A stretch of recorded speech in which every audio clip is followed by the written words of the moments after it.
जय श्री राम साथियों। सबसे पहले तो आपको होली की बहुत बहुत शुभकामनाएं एवं बधाई। आज का विषय है, जो महत्वपूर्ण विषय है वो है सड़क सुरक्षा और सेफ ड्राइविंग।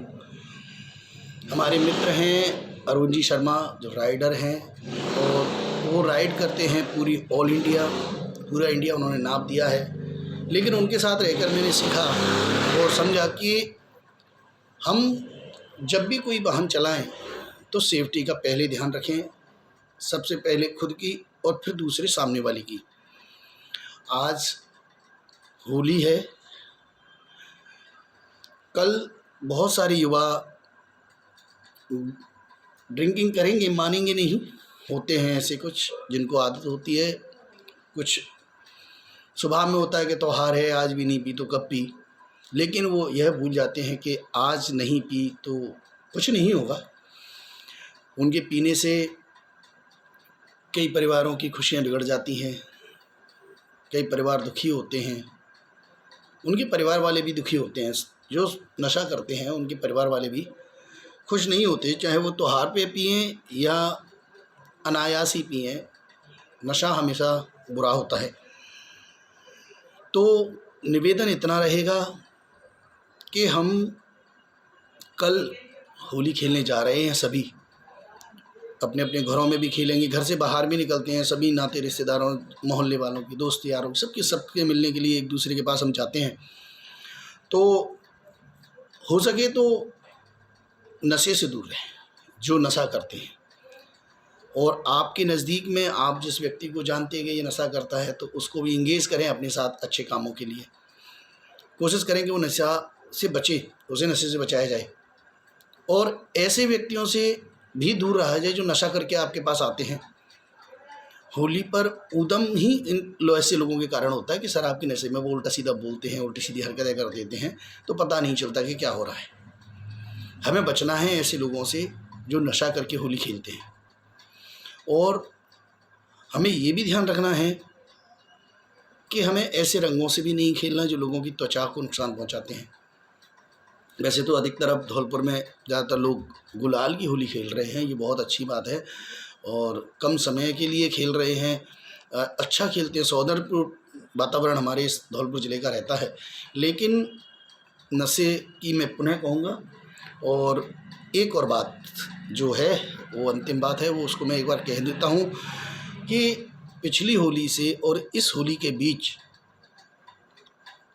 बहुत दुखद घटनाएं हमारे सामने आई हैं। उनका शब्दों में बयां करना, उनके दुख की परिकल्पना करना हमारे अंदर है ही नहीं, क्योंकि जिसके साथ घटना घटती है वही उस घटना का अनुमान लगा सकता है कि घटना कितनी बड़ी है, उससे कितना बड़ी उसकी क्षति हुई है। मैं बात कर रहा हूँ एकल पुत्र की, जिन परिवारों में एक नहीं कई ऐसे उदाहरण आए इस साल भर के बीच में, जिनकी एक पुत्र था और वो एक्सीडेंट, बीमारी या किसी अन्य कारण से मारा गया। अब एक पिता का दुख सोचकर ही बनता है कि सारे जीवन भर की कमाई और फिर इतने बड़े बच्चे का जाना, उसके जीवन पे क्या बीतती होगी। मैं और आप परिकल्पना नहीं कर सकते, कोई कल्पना नहीं है उसके दर्द की कि दर्द किस स्तर का दर्द रहा होगा वो।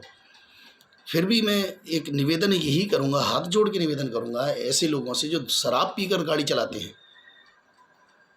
और एक और निवेदन, शराब पीकर गाड़ी चलाते हैं, एक जो गाड़ी चलाना सीखे हैं, उनसे भी मैं निवेदन करूँगा, हाथ जोड़कर निवेदन करूँगा कि भाई आप गाड़ी को चलाएं तो अपनी लिमिट से चलाएं, धीरे से चलाएं। आप चलाना सीखे नहीं, उससे पहले उड़ाना शुरू कर देते हैं, जिसके कारण से एक्सीडेंट होते हैं। और एक्सीडेंट का हर्जाना मैंने आपको बताया कि किसी का एकल पुत्र एक्सीडेंट में मारा गया। और एक्सीडेंट आज रोज़ हज़ारों की संख्या में एक्सीडेंट हो रहे हैं और रोज़ हज़ारों आदमी मर रहे हैं। दुख ये इस बात का होगा कि हम तो चिंता कर रहे हैं कि साहब एक एक बच्चा लोग कर रहे हैं, रिश्ते नाते ख़त्म हो जाएंगे। अगर इसी तरीके से एक्सीडेंट बढ़ते रहे तो एक बच्चे की भी नौबत नहीं रहेगी साहब।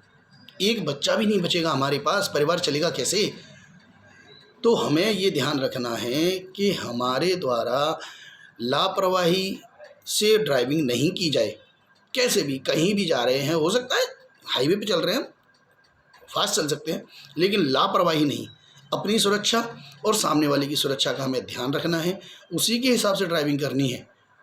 जय राम जी की।